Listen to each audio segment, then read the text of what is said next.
Suatu hari Nabi SAW merasa sedih sudah di Mekah, nggak bisa lagi berdakwah, nggak ada orang yang mau terima, tinggal sahabat yang sudah masuk Islam saja itu yang difokus, yang lain sudah nolak, yang budaknya, yang orang terkenalnya semua sudah tidak ada yang mau.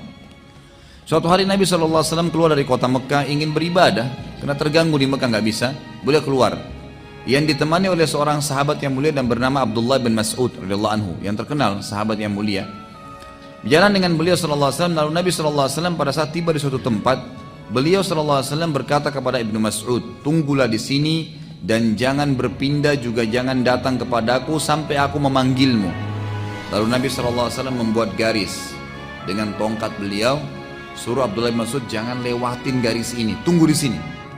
Abdullah bin Mas'ud meriwayatkan dalam hadis Bukhari berkata, lalu Nabi SAW berjalan dan tidak seberapa jauh dari tempat itu, tempat beliau Ibnu Mas'ud lagi berdiri, beliau SAW tiba-tiba duduk sambil membaca Al-Quran dengan suara yang sangat keras. Pada saat itu terdapat beberapa jin dari wilayah Nusaybin. Nusaybin ini wilayah di Irak ya. Ada beberapa jin, dikatakan jin Nusaybin, sedang lewat dan sedang mencari tahu kejadian apa yang sedang terjadi di muka bumi, sampai-sampai mereka tidak bisa lagi mendengarkan langsung berita-berita dari langit. Jadi sebelum Nabi SAW diutus, itu jin dalam hadis Bukhari dikatakan saling susun-susun, 1, 2, 3 sampai ke langit. Ini Anda bisa bayangkan nih bagaimana jauhnya itu ya. Sekarang saja para ilmuwan dengan teknologi canggih mengatakan mustahil manusia bisa menjamah langit dengan tangannya, nggak mungkin. Jarak antara kita bumi saja ke Pluto itu 270 tahun. Makanya saya sering bahasakan tidak mungkin bisa dikirim ke sana astronot kena mati di tengah jalan. Jaraknya 270 tahun, itu baru satu matahari dengan kita tuh. Bagaimana dengan bintang-bintang yang lain yang sekian miliar tahun jaraknya dari bumi, semua masih pada di bawah langit pertama. Tapi jin-jin ini bisa bersusun-susun sampai ke langit pertama. Mereka bisa mendengarkan. Jadi ternyata dalam hadis ini dijelaskan Allah Azza wa Jal itu kalau ingin menjalankan titah, sebuah titah, Allah sampaikan kepada malaikat ya. Malaikat di langit 7 sampaikan ke langit ke-6, langit ke-6 sampaikan ke langit ke-5, terus sampai ke langit pertama. Nanti malaikat di langit pertama ini yang memerintahkan atau menyampaikan kepada malaikat-malaikat yang bertugas di bumi, yang mengurus gunung, di mana turun hujan, siapa yang mau mati, siapa yang ini, disampaikan kepada malaikat-malaikat yang akan bertugas di bumi gitu kan. Nah, jin-jin ini naik ke atas untuk dengar informasi. Ini sana hujan besok, oh di sini ada mati fulan, oh ini akan terjadi gempa. Dia dengar semua informasi besok, kan gitu. Nah nanti jin-jin ini akan bekerja sama dengan penyihir-penyihir dan penyamun, menyampaikan nih, ini kami dapat informasi di sana hujan, nanti kamu sampaikan besok hujan di sana supaya pengikutnya percaya sama si dukun-dukun ini. Nanti akan kita bacakan dalam surat jin tentang kisah ini bagaimana bekerja samanya manusia dengan jin, dan sampai hari ini, sampai hari kiamat akan terjadi itu. Tetap akan ada bekerja sama, dan ini dilarang dalam Islam ya. Perlu Anda ketahui bahwasanya tidak boleh interaksi dengan jin dengan alasan apapun gitu kan. Nabi SAW mengatakan dalam hadis Bukhari, pada saat beliau sedang selesai sholat, beliau mengatakan, tadi waktu saya sedang sholat ada jin, setan yang coba mengganggu saya, lalu saya menangkapnya dalam sholat. Hadis sahih ini. Lalu saya menangkapnya dalam sholat, tiba-tiba saya teringat perkataan Sulaiman yang berkata, ya Allah, karuniakanlah saya kerajaan tidak layak untuk orang sebelum dan sudah saya, maka saya melepaskan dia. Kalau tidak, maka saya akan ikat jin itu di pohon di Madinah agar anak-anak Madinah mempermainkannya. Tapi di sini Nabi SAW sendiri tidak interaksi, dilepaskan oleh Nabi SAW. Kata ulama, berarti tidak boleh memang manusia berinteraksi orang Muslim. Walaupun Anda alasan oh jin Muslim, tetap tidak boleh. Tidak boleh. Tidak boleh menikah sama mereka, makanan mereka berbeda, perhitungan waktu mereka berbeda, dan Anda tidak butuh jin karena Anda butuh Allah Azza wa Jal. Gak usah jin untuk apa? Pasti dia minta imbalan. Anda bilang tidak, nggak mungkin. Itu sudah Al-Quran yang berbicara seperti itu. Mereka akan bekerja sama dengan manusia dan minta imbalan dari situ. Ada yang minta menikah dengan manusia, makanya ada dukun-dukun laki-laki atau perempuan sampai tua tidak nikah-nikah karena nikah sama jinnya. Ada orang yang diminta nyumbang darah ayam, darah hewan, atau pergi ke kuburan tertentu. Pokoknya jin-jin ini minta agar jauh dari Allah Subhanahu wa taala, gitu kan? Kalau kita masih bergantung pada Allah, tidak bisa bergantung pada dia.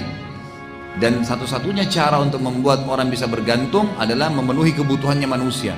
Dan Nabi SAW sudah mengatakan juga dalam hadis lain, jin-jin itu penuh dengan kebohongan. Maksudnya jadi saya pernah jelaskan ya, jin ada 3 golongan ya. Ada jin mukmin, ini mustahil kerjasama dengan manusia. Ada jin fasik dan jin kafir.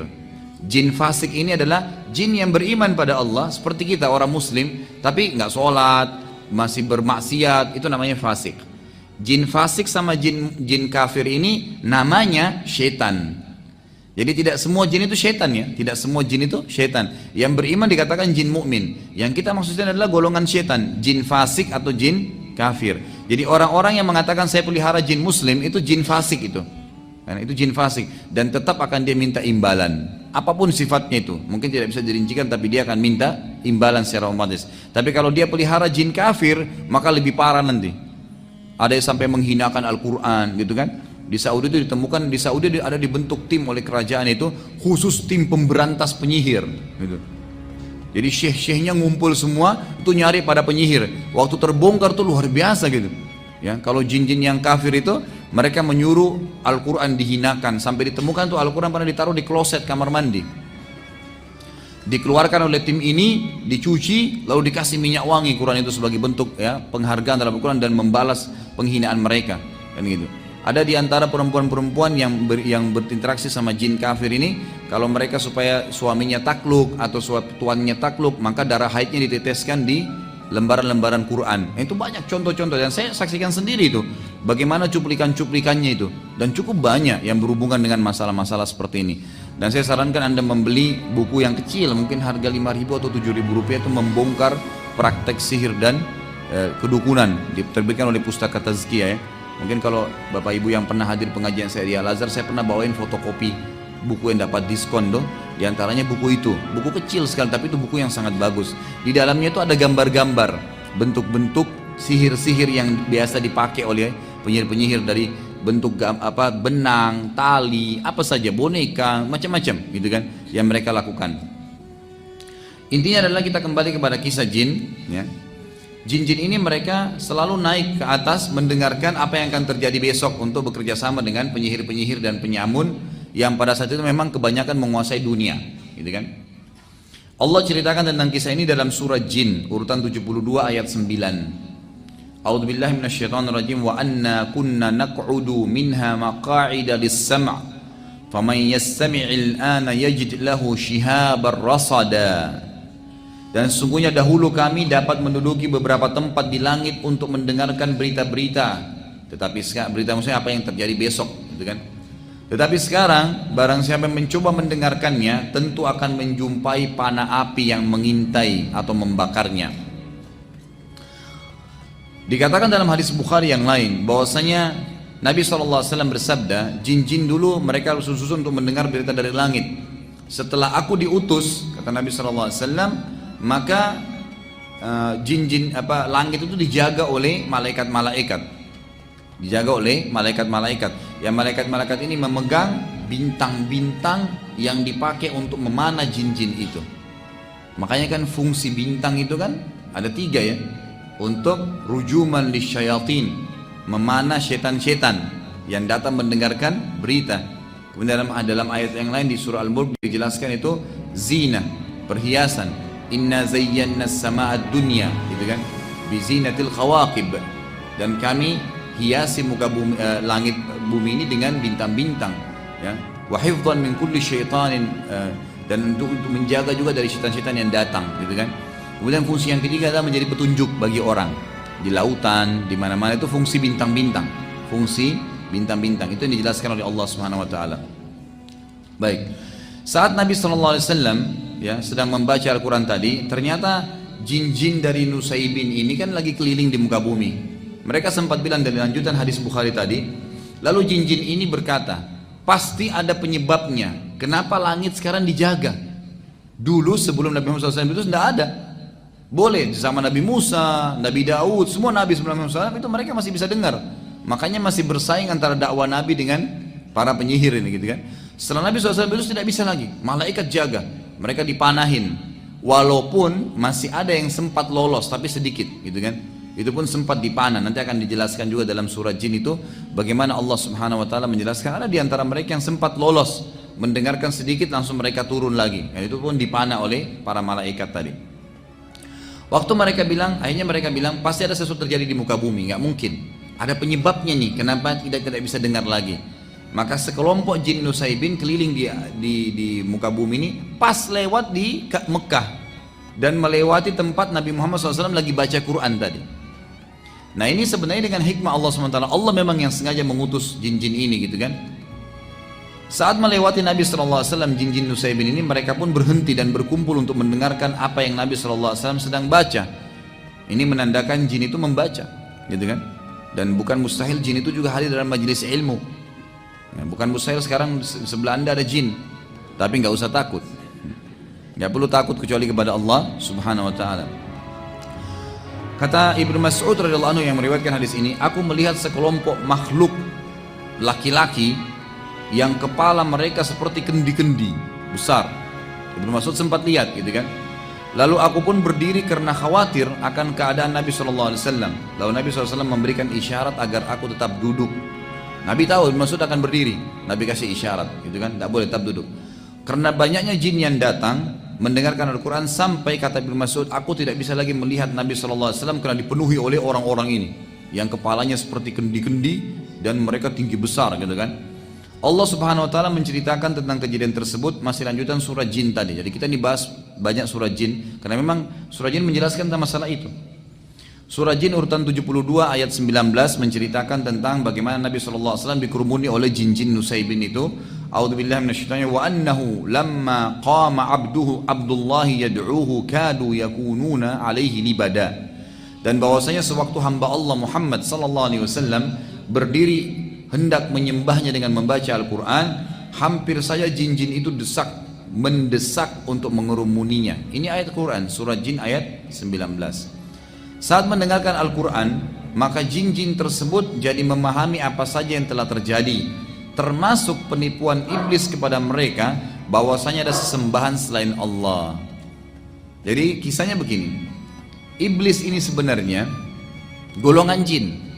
Salah kalau ada yang mengatakan iblis itu rajanya jin, salah kan gitu. Iblis bukan seperti Adam alaihissalam, bukan. Adam adalah ayah kita semua. Kalau iblis bukan. Kata ulama tafsir yang paling kuat pendapat waktu Allah Subhanahu Wa Taala menyuruh iblis untuk sujud gitu kan, itu sebenarnya ada jin-jin gitu kan. Makanya para malaikat mengatakan, ya Allah, waktu Allah ingin menciptakan Adam, apakah engkau akan menciptakan makhluk nanti membuat kerusakan di muka bumi?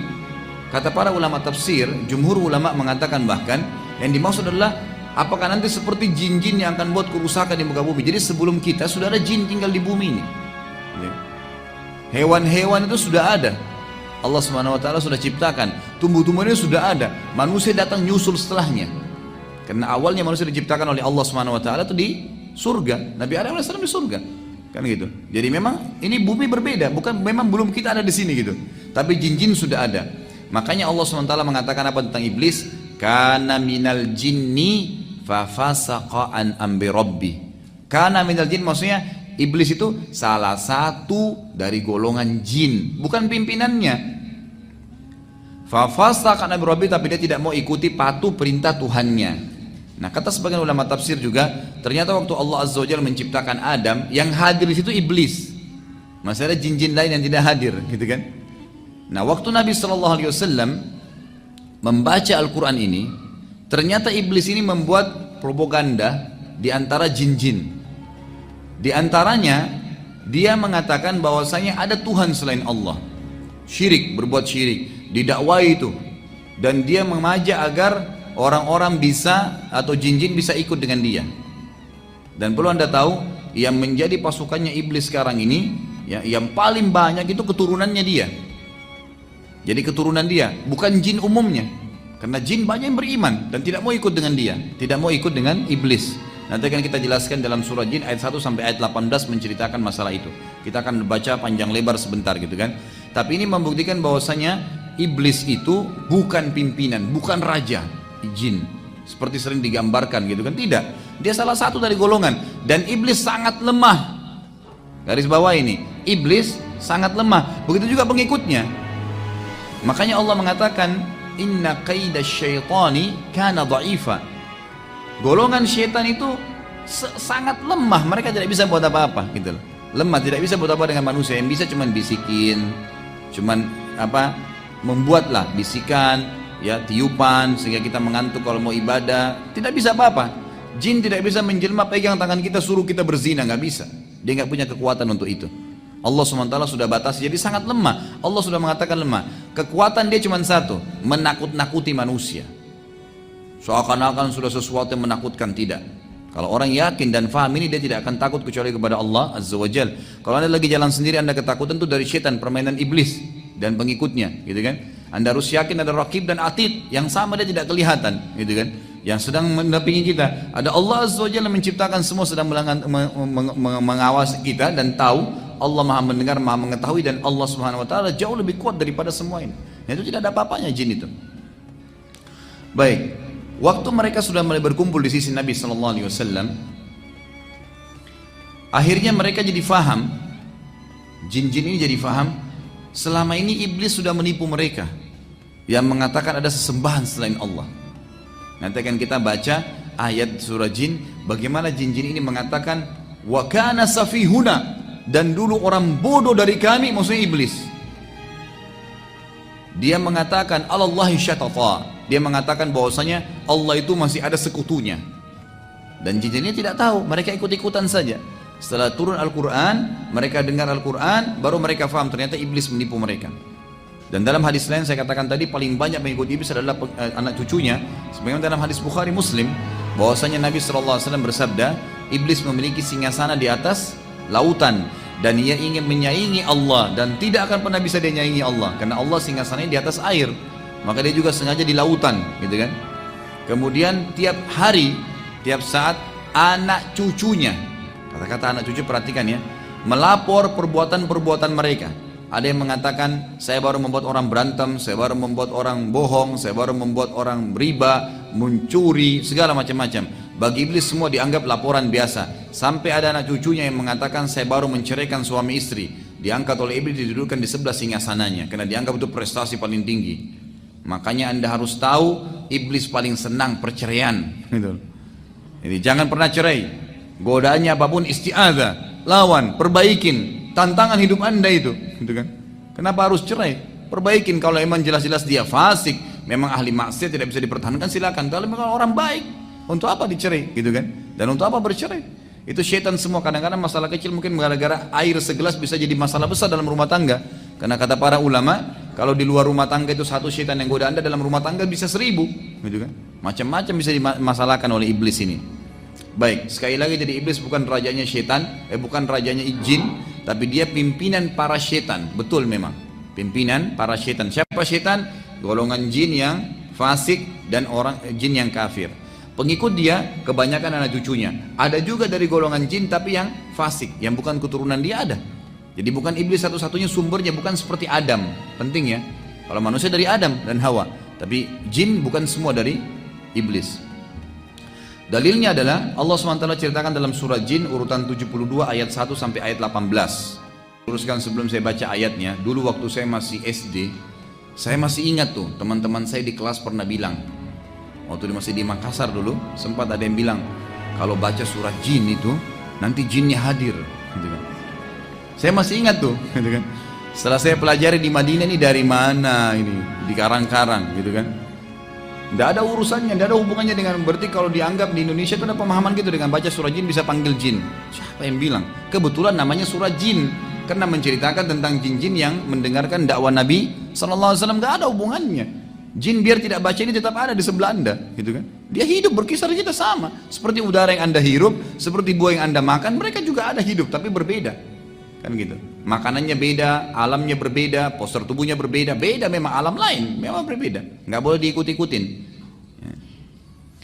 Kata Nabi, kata Allah SWT, Qul uhiya ilayya annahu istama'a nafarun minal jinni faqalu inna sami'na qur'anan ajaba yahdi ila ar-rushdi fa'amanna bihi walan nushrika bi rabbina ahada wa annahu ta'ala jaddu rabbina mattakhadha sahibatan wala walada wa annahu kana yaqulu safihuna 'ala Allahi syatata وأنا ظننا أن لن تقول الإنس والجن على الله كذبا وأنه كان رجال من الإنس يؤذون برجال من الجن فزادوهم رهقا وأنهم ظنوا كما ظننتم أن لن يبعث الله أحدا وأنا لمسنا السماء فوجدناها ملئت حرسا شديدا وشهبا وأنا كنا نقعد منها مقاعد للسمع فمن يستمع الآن يجد له شهابا رصدا وأنا لا ندري أشر أريد بمن في الأرض أم أراد بهم ربهم رشدا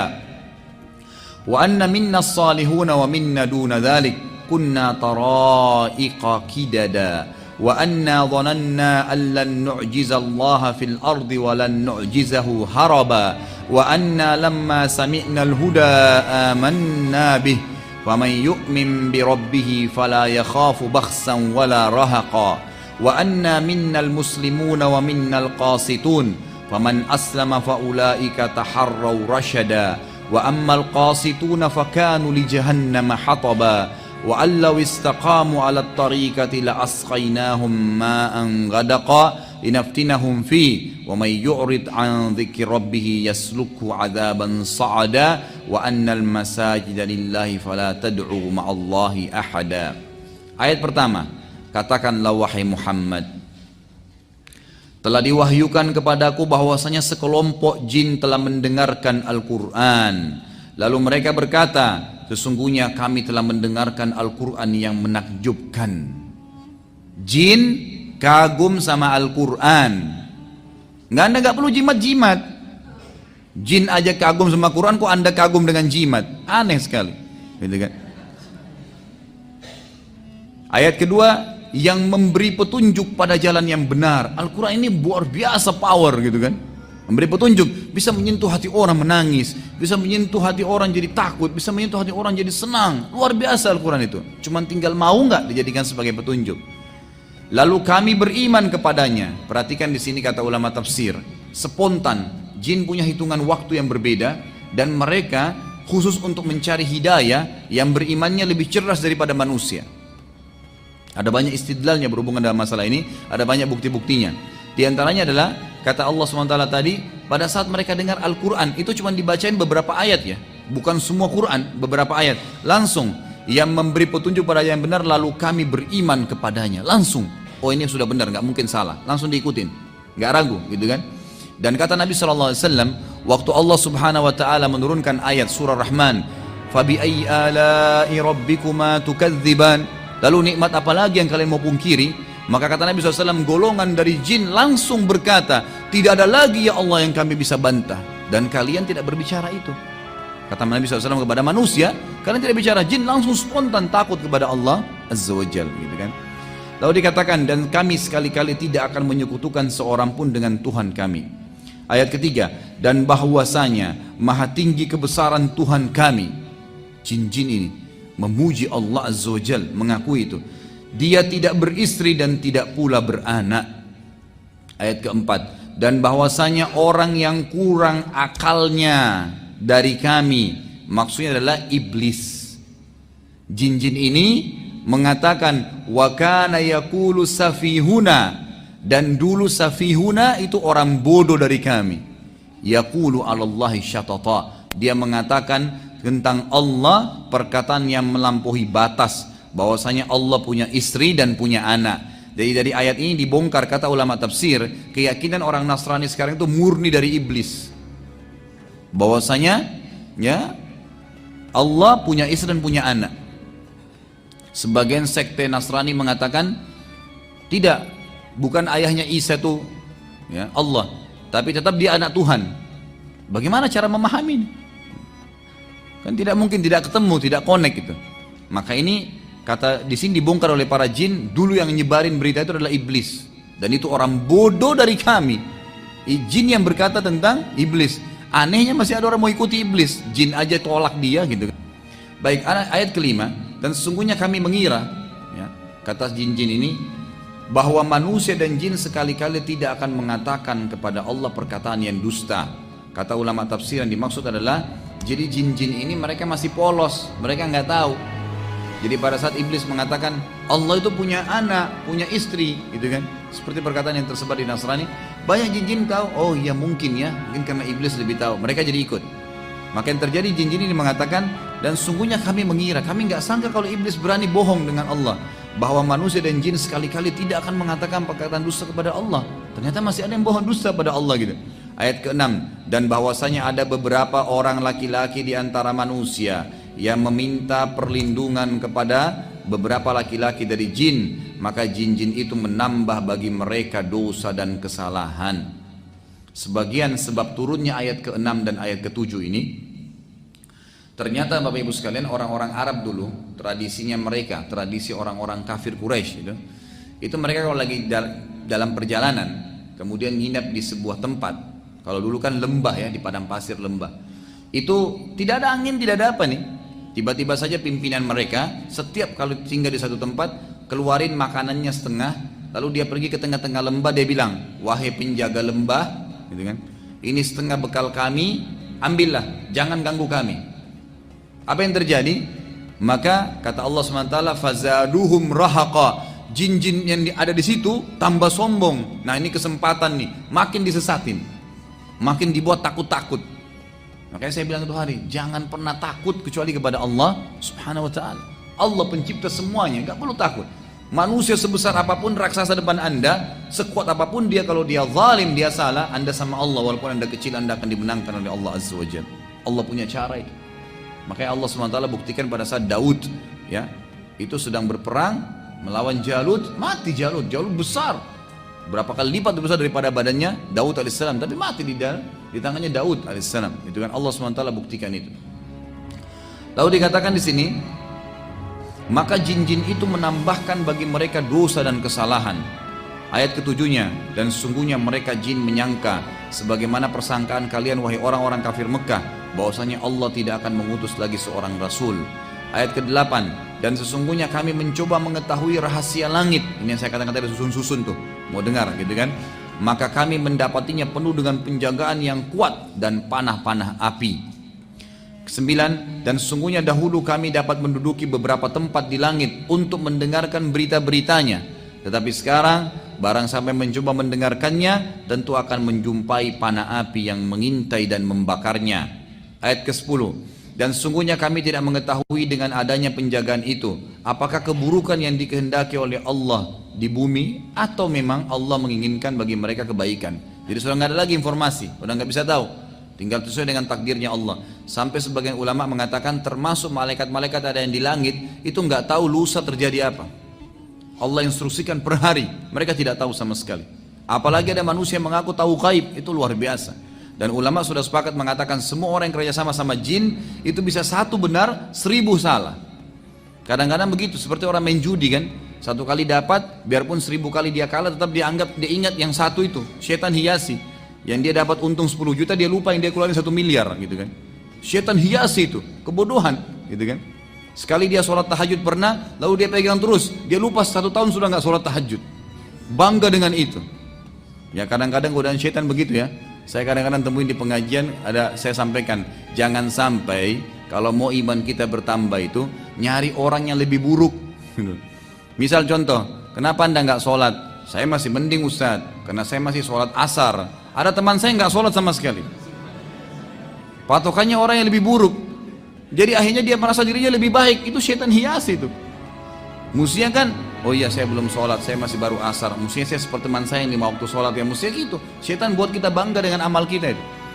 Orang pergi haji, oh saya juga sudah pernah haji. Salah, ya Allah saya juga pengen haji seperti mereka lagi. Itu yang benar. Harus melangkah lebih maju, bukan malah mundur ke belakang gitu kan. Itu termasuk godaan syaitan yang harus hati-hati. Lalu poin atau ayat ke-11, dan sesungguhnya diantara kami ada orang-orang yang saleh. Ini adalah jin-jin muslim tadi, jin mukmin yang tidak akan kerja sama manusia. Dan ada pula yang tidak demikian halnya, fasik ya, dan kafir. Kami menempuh jalan yang berbeda-beda seperti manusia. Dan di sini ulama tafsir mengatakan ayat-ayat surah jin sudah cukup sebenarnya bagi setiap manusia sampai situ. Jangan lagi dalami alam jin, nggak perlu. Bagaimana mereka menikah, mereka tinggal di mana, seperti apa kehidupannya, nggak perlu kita dalamin itu. Cukup kita tahu ada makhluk namanya jin, seperti selesai. Ada makhluk namanya manusia, namanya malaikat, udah selesai. Kalau ada informasi sampai kepada kita, kita imanin. Kalau tidak ada, jangan dikorek-korek, nggak perlu. Karena Anda sendiri butuh program saat harian yang sangat padat. Ya kan gitu. Saya pernah bahasakan, masih ingat kan? Kalau bangun subuh ada bangun, kita harus baca doa. Bangun tidur.